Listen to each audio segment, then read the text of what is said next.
Operation ಸಿಂಧೂರದ ನಂತರ ಭಾರತ ಈಗ alert ಆಗಿದೆ. ಭಾರತವನ್ನ ಕಾಪಾಡಿದ್ದೆ S-400 ರಕ್ಷಣಾ ವ್ಯವಸ್ಥೆ. ಹೀಗಾಗಿ S-400 ಹೆಚ್ಚುವರಿ ಬೇಡಿಕೆ ಇಟ್ಟಿದೆ ಭಾರತ. ಈಗ ಆಪರೇಷನ್ ಸಿಂಧೂರದ ನಂತರ ಭಾರತ ಅಲರ್ಟ್ ಆಗಿದೆ. ಹೆಚ್ಚುವರಿ S-400ಗಾಗಿ ಭಾರತ ಬೇಡಿಕೆ ಇಟ್ಟಿದೆ. ಪಾಕಿಸ್ತಾನದ ಡ್ರೋನ್ ಅನ್ನ ಹೊಡೆದುರುಳಿಸಿದ್ದು ಇದೇ S-400. ಅತ್ಯಾಧುನಿಕ S-400 ಕ್ಷಿಪಣಿ ವ್ಯವಸ್ಥೆಯನ್ನ ಒದಗಿಸುವಂತೆ ಭಾರತ ಈಗ ಮನವಿ ಮಾಡಿದೆ. 2018ರಲ್ಲಿ S-400 ಅನ್ನ ಭಾರತ ಖರೀದಿ ಮಾಡಿತ್ತು. 2018ರಲ್ಲಿ ಈಗಾಗಲೇ 4 S-400 ಅನ್ನ ರಷ್ಯಾ ನೀಡಿದೆ.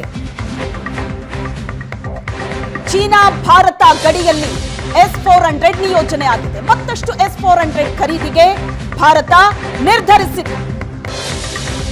ಸುದರ್ಶನ ಚಕ್ರದಂತೆ ಈ S-400 ಭಾರತ ಮತ್ತು ಪಾಕಿಸ್ತಾನದ ಈ ಪರಿಸ್ಥಿತಿಯಲ್ಲಿ ಕೆಲಸ ಮಾಡಿದೆ. ಪಾಕಿಸ್ತಾನದ ಅಪ್ರಚೋದಿತ ಕ್ಷಿಪಣಿ ಡ್ರೋನ್ ದಾಳಿಯನ್ನ ದಿಟ್ಟವಾಗಿ ಎದುರಿಸಿದ್ದು ಸುದರ್ಶನ ಚಕ್ರವಾಗಿ ಇದೇ S-400. ಎದುರಾಳಿ ದೇಶದ ವಿರುದ್ಧ ಪರಿಣಾಮಕಾರಿಯಾಗಿ ಕಾರ್ಯನಿರ್ವಹಿಸಿದಂತ S-400ಗೆ ಈಗ ಭಾರತ ಬೇಡಿಕೆ ಇಟ್ಟಿದೆ. ಭಾರತವನ್ನ ಕಾಪಾಡಿದ್ದೇ ಈ S-400 ಕ್ಷಿಪಣಿ. ರಷ್ಯಾ ಜೊತೆಗೆ 5.43 ಬಿಲಿಯನ್ ಒಪ್ಪಂದ ಆಗಿದೆ. ಭಾರತ ಮತ್ತು ಪಾಕಿಸ್ತಾನದ ಈ ಸಂದರ್ಭದಲ್ಲಿ ಪರಿಸ್ಥಿತಿ ಹೇಗಿದೆ ಅನ್ನೋದು ಗೊತ್ತೇ ಇದೆ. ಪಹಲ್ಗಾಮ್ ಅಟ್ಯಾಕಿನ ನಂತರ ಆಗಿರುವಂತ ಒಂದೊಂದು ಬೆಳವಣಿಗೆಯನ್ನ ಇಡೀ ದೇಶ ಬಹಳ ಸೂಕ್ಷ್ಮವಾಗಿ ಗಮನಿಸಿದೆ. ಪಾಕಿಸ್ತಾನ ಭಾರತದ ವಿರುದ್ಧ ನಡೆಸಿದಂತಹ ಅಟ್ಯಾಕ್, ಅದನ್ನ ಭಾರತ ಎಷ್ಟು ಸಮರ್ಥವಾಗಿ ತಡೀತು ಅನ್ನೋದು, ಇದೆಲ್ಲದಕ್ಕೂ ಕಾರಣ ಭಾರತದ ಬಳಿ ಇದ್ದ ಕೆಲ ಅತ್ಯಾಧುನಿಕ ಶಸ್ತ್ರಾಸ್ತ್ರಗಳು.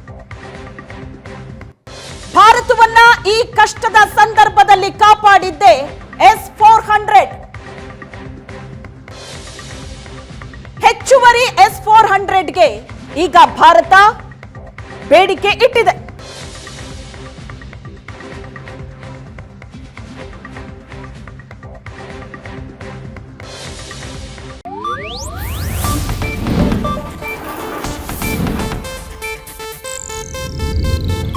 ಇದು ಏಷ್ಯಾನೆಟ್ ನ್ಯೂಸ್ ನೆಟ್ವರ್ಕ್ ಪ್ರಸ್ತುತಿ.